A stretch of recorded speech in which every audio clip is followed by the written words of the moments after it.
Hello and welcome to College Physics 1, Lecture 30, Conservation of Energy.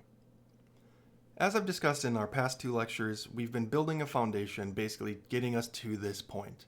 We have discussed and introduced work and all the different forms of energy that we will deal with for our purposes. Now we're going to put all of that together. We introduced something called the work-energy equation 2 lectures ago. We said that work, W, is equal to a change in energy, delta E. That energy, the total energy of a system, is conserved if it's isolated. In other words, there aren't any external forces coming in to add or take away the energy. So for isolated systems, which are systems that we're going to be discussing, energy is conserved. But we can write it out in full anyways with work, because we have now introduced all of our different types of energy. So, when we say work equals the change in energy, we really mean the change in the sum of all the different possible types of energy we have discussed. So the real form of the work-energy equation is what you see now. Work is equal to the change in kinetic energy plus the change in gravitational potential energy plus the change in elastic potential energy plus the change in thermal energy. But delta, or change, means final minus initial. So really, if you wanted to expand this to its real or true form, we would expand it to our final and initial terms. So on the left-hand side, we have our final kinetic, gravitational, and elastic potential energies, plus the change in thermal energy. Remember, I mentioned last time, thermal energy stays as delta. It's always a change. On the right-hand side, we have our initial energies, plus the work done. Now, as I mentioned just a moment ago, if the system is isolated, there is no work being done. Nothing's coming in to push or pull on your system and add or take away energy. So if your system is isolated, no work is being done, which means this is just gone. There's no work. For our purposes in my class, at least, I will only give situations where that is the case. I only am going to talk about isolated systems when we do conservation of energy problems. Meaning, whenever you write out this equation in full, just ignore work. We're not going to include it in anything that we do for our purposes. In the real world, it matters, but we already have enough to deal with, and so I don't want to complicate things even further by adding work into the mix. I want us to focus on our conservation of energy. Your final energies equal your initial energies. It doesn't change, it is conserved. So what we're going to do in this lecture, which might actually be a slightly shorter one, is just talk about how to solve problems that deal with this conservation of energy, and then solve some. So let's go into a problem-solving strategy for these conservation of energy problems. I will put a disclaimer here that this is a problem-solving strategy that I personally came up with. It doesn't mean it's going to be great for everybody. I think it's helpful, and I think this is the right steps to take, but you don't have to necessarily do exactly what I say. That's not how things work, but I encourage you to do this. So step 1, write out the full conservation equation. So that means what we just saw in the last slide. So that means write K final plus UG final plus US final plus your delta ETH equals the initial terms. So it is tedious, right? It is annoying having to write this giant equation multiple times. But I think it's important to write it out in full like this every time you start one of these problems, and then get rid of the terms that you don't need. I understand that might seem like unnecessary work to write out that whole equation, but if you write it out in full every time, what you've done is you've laid out all possible energies in front of you. So there's a less chance of you forgetting about one. So I think it's helpful to do that. So you write it all the way out and then get rid of what's there. So once you have your equation written, just ask yourself, with each energy, is it going to be important? So, for example, if your object is moving, by definition, it has kinetic energy. So you'll keep kinetic energy in your equations. If your object is changing height, you will keep gravitational potential energy. But if it's only moving horizontally across the surface, there's no change in height, then you don't need the gravitational potential energy, you can cross it out. Elastic potential energy is only used when you are stretching or compressing a spring or other elastic object. So if you don't have a spring or you're not stretching or compressing one, you don't keep the term. And then as we talked about, thermal energy, which is only relevant when friction is involved in a problem.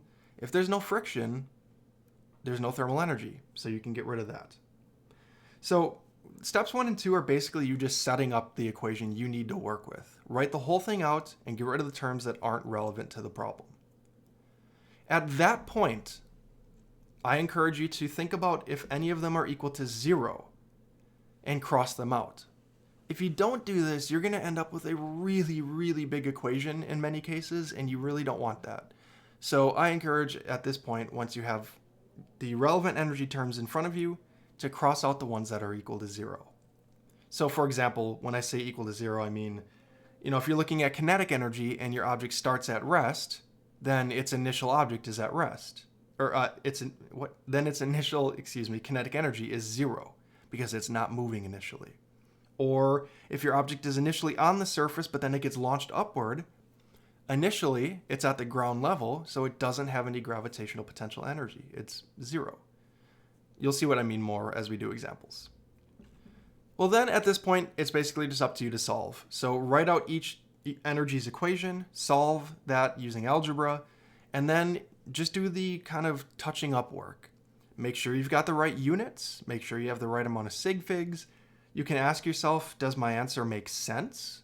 That you won't always be able to know, but for example, if you're calculating the speed of a car and you get 1,000 miles per hour, you're probably not correct. So, you can sometimes reason if your answer makes sense. And then an important one, make sure you answered the question or questions if there's more than one. It happens a lot where sometimes a student will just box whatever they got there at some point and say that's my answer, but it didn't actually answer the question or it didn't completely answer the question. So I encourage you to just go back, reread the question, make sure you answered everything. With that said, we are now ready to try solving some of these problems. We've built our foundation. We now have a problem-solving strategy. Let's go ahead and work some out. And I will say, we're going to start here. This should say example 30.1. I forgot to change this. So I will say that this is actually a challenging problem to conceptualize and figure out what to do at first. So I purposely am giving this one as an example that we work out together to help you. So the problem says a puck slides on frictionless ice. So right away, that should be in your head. Frictionless means no thermal energy. Frictionless ice at 4 meters per second and comes to a hill that is 1 meter high. The question, somewhat vaguely, asks, will it reach the top of the hill? So it doesn't even ask you specifically for any one value. You have to interpret the problem and figure out what it wants you to solve for. And that's not easy to do. So let's do just kind of a thought experiment here, or like a series of steps in our head on thinking of what we really need to be looking for. Let me ask you this. In order for it to reach the top of the hill, what does it need enough of? It needs enough kinetic energy. Because to get up the hill, it has to overcome the gravitational potential energy. So it needs to have enough kinetic energy to get it up there. In other words, it has to be moving fast enough. So what the problem is really asking is whether or not the puck is moving fast enough. So we're going to translate this and basically say that the problem is asking, is it moving fast enough? Right? So that's basically what it's asking for. Now, we're given a speed. We're told it's moving at 4 meters per second, but we need to know, is that fast enough to get to the top? So what we're actually solving for is the minimum initial velocity. We need to figure out how fast it has to be moving to get up to the top. The minimum possible initial velocity would just barely get the puck to the top of the hill and then stop. Any faster than that, and then it's going to go up to the top of the hill and keep moving. So we're looking for the minimum possible velocity, just enough to get it to the top and stop. So that's the challenge here. We're looking for the initial velocity, so we're solving for VI. And we're assuming the puck stops at the top. So let's go through our problem solving strategy now that we have an idea of kind of what to look for. Step 1, write out the equation in full. I know it's annoying, but do it. I think it's helpful to always write it out in full. That way you don't miss anything. So this just takes a little bit of time to write out. So we have all our final energies, and again, thermal energy stays as delta, equals all the initial energies. So we have K initial over on the right-hand side, plus UG initial, plus our US initial. And again, there is a work term on the right-hand side, but we ignore it for our purposes in my class because we don't deal with work in our conservation problems just to make things easier for us. So that was step 1. Just write out the equation. Step 2, eliminate unnecessary terms. So let's just go through the list. Kinetic energy. Are we moving? We are. So we keep kinetic energy. Next up is gravitational potential energy. This is basically us asking, are we changing height? We are, so we're going to keep it. Next up, spring potential energy. Is there a spring being stretched or compressed? In this problem, no, there's not. So we don't need to include it. So we can get rid of our spring potential energy terms. The last one to look at is thermal energy. We said thermal energy only shows up if there is friction, but the problem very clearly specifies it is frictionless. We do not include thermal energy. So I'm going to just write what's left. We have K final plus UG final equals K initial and UG initial. So right away, we've simplified our equation fairly considerably. Now, we have to ask ourselves at this point, going into step 3 of our problem-solving strategy, is there anything that's equal to 0? There will almost always be at least something that's equal to 0. In this case, there's actually 2 things in this equation that are 0. Think about what they might be. I think the most obvious at this point for students is K final. K final goes to 0 because the puck stops at the top. So we'll say 0 because the puck stops. So it stops at the top of the hill, so it has no kinetic energy at the end. There's one more thing, though, that's equal to 0, and that is the initial gravitational potential energy.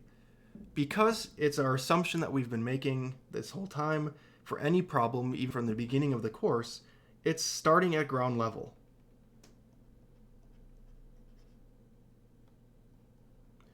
So it's at a height of 0, so it has 0 gravitational potential energy.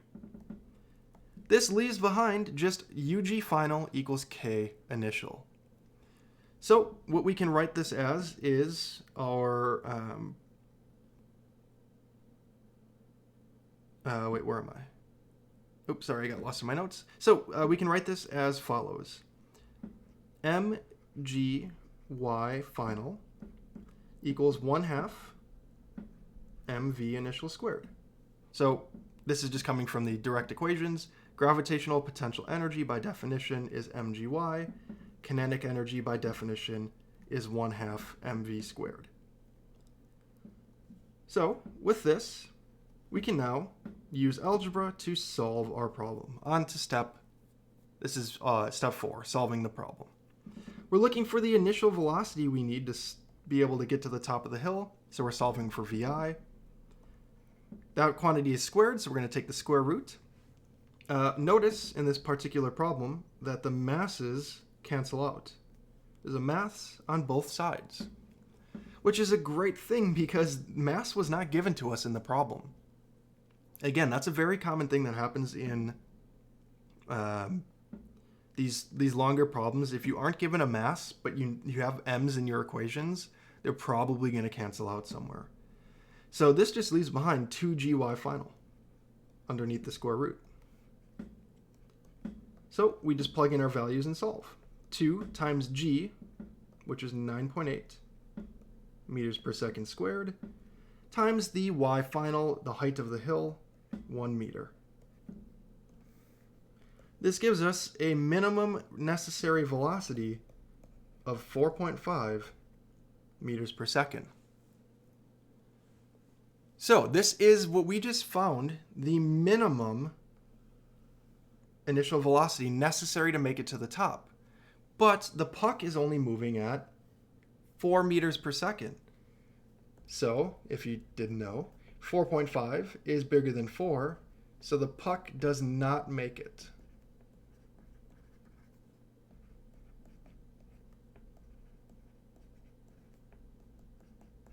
And that's our answer.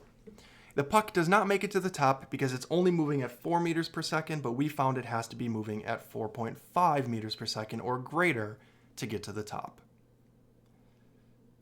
So, there is your entire solution.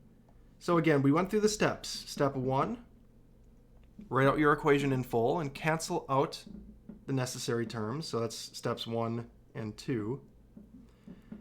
Step 3 was to eliminate terms that are 0.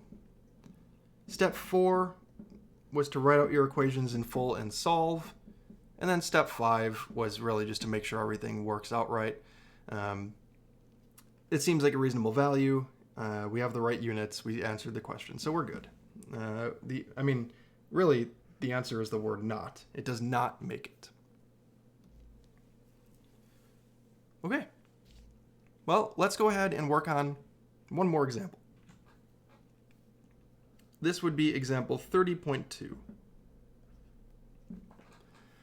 In this example, it says a jet lands on an aircraft carrier. A cable connected to a spring with a spring constant of 60,000 newtons per meter. Real quick, that is a very large number, but it has to be. It has to be a very strong spring in order to stop a plane at a short distance. So it makes sense. It's a really rigid spring. Anyways, it snags the plane and brings it to rest in 30 meters. If the mass of the plane is 15,000 kilograms and friction is ignored, how fast was it moving when it landed? Okay, well, we've got one of these problems under our belt, so let's go ahead and go through our problem-solving strategy again. Write out the whole equation. So again, it is tedious, it takes time, but it helps you not forget things. At least it helps me not forget things. Maybe I just got a short memory and I need to do this for myself, but I think it's very helpful to do. So we have our initial terms on the right-hand side, final terms on the on the left, and now we can figure out what to do. So let's start with our second step by getting rid of terms that aren't relevant to the problem. Let's go down the list. Kinetic energy K. Are we moving? Yes, so we have kinetic energy. Next, gravitational potential energy. Are we changing height in this problem? The answer is no. We are not changing height in this problem, so we don't need to include gravitational potential energy. This can be confusing for some students on this problem because, yes, the plane is starting higher up. It flies in and down and lands on the surface, But we're not focused in this problem about what's happening up there before it lands. We're talking about initially when it first lands to final when it stops moving. Those are both at the surface of the aircraft carrier. So we don't care what's going on before it lands. That's beyond the scope of this problem. So be careful that doesn't matter. So we are not changing our height. So UG final and UG initial are the same. They're irrelevant. Next up is the spring or elastic potential energy. There is a spring and it is being stretched, so we do keep these terms, but there's no friction. So we're not generating any thermal energy, and that can be ignored. So with those terms gone, I'm going to write what's left over. We have K final plus US final equals the initial terms, K initial and US initial. So this brings us to step 3 of our problem-solving strategy again, figuring out what is 0. Just like the last problem, there are 2 things that are equal to 0. Let's think about what they are. In this case, the plane lands at a certain speed, is pulled by the cable, and then comes to a stop. So the final kinetic energy is 0 because it stops. The plane stops. Okay, so kinetic final is 0 because the plane stops. And one more thing is equal to 0. It's the initial elastic potential energy because the spring is not stretched. So I'm just going to write no stretch for the sake of not writing a lot. Okay, so the spring is not stretched, so it doesn't have any stored energy. So all that's left over is our final potential energy term and our initial kinetic energy term. In other words, all that's left over is 1/2 kx final squared equals 1/2 mv initial squared. Where again, 1/2 kx squared is the equation for spring or elastic potential energy, and 1/2 mv squared is the equation for kinetic energy. Okay, well, in this case, there's a 1/2 on both sides, so I mean that technically cancels out. So let's go ahead and solve now for our initial velocity. We want to know how fast the plane was moving when it landed. Well, solving for VI, again, it is under a square, so we're going to have to take the square root, divide the mass over to the other side. So we have kx final squared divided by mass underneath the square root. Okay, we have all these numbers, so really all we just need to do is plug our numbers in. K is the spring constant of 60,000 newtons per meter. X is the distance the spring is compressed or stretched. In this case, it is stretching out by 30 meters. And then all of that gets divided by the mass of the plane, which was 15,000 kilograms. So all of this plugged in should give us a value of roughly 60 meters per second, which is certainly reasonable for a plane as it lands.